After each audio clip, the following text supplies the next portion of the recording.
ಬೆಂಗಳೂರಲ್ಲಿ ಸಿಲಿಂಡರ್ ಸ್ಫೋಟಕ್ಕೆ ಬಾಲಕ ಬಲಿ. ವಿಲ್ಸನ್ ಗಾರ್ಡನ್ನ ಚಿನ್ನಯ್ಯನ ಪಾಳ್ಯದಲ್ಲಿ ಸ್ಫೋಟ. 7 ಜನರಿಗೆ ಗಾಯ, ಹಲವು ಮನೆಗಳು ಛಿದ್ರ.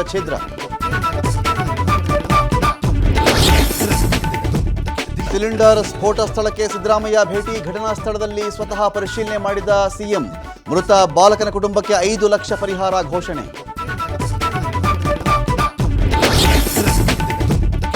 ನೇತ್ರಾವತಿ ನದಿ ತೀರದಲ್ಲಿ ಶವ ಹೂತಿಟ್ಟ ಕೇಸ್ಗೆ ಟ್ವಿಸ್ಟ್. ಧರ್ಮಸ್ಥಳ ವಿರುದ್ಧ ಷಡ್ಯಂತ್ರ ನಡೀತಾ ಇದೆ ಎಂದ ಡಿಕೆಶಿ.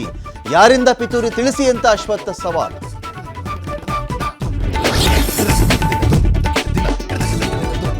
ಕೆಂಪುಕೋಟೆ ಮೇಲೆ ನಿಂತು ಪಾಕಿಸ್ತಾನಕ್ಕೆ ಮೋದಿ ಎಚ್ಚರಿಕೆ.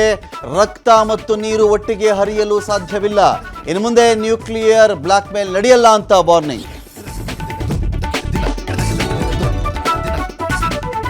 ಇಂದು ಟ್ರಂಪ್ ಪುಟಿನ್ ಮುಖಾಮುಖಿ ಭೇಟಿ. ಉಕ್ರೇನ್ ರಷ್ಯಾ ಯುದ್ಧದ ಬಗ್ಗೆ ಮಹತ್ವದ ಮಾತುಕತೆ. ಚರ್ಚೆ ಬಳಿಕ ಉಭಯ ನಾಯಕರಿಂದ ಸುದ್ದಿಗೋಷ್ಠಿ ಸಾಧ್ಯತೆ.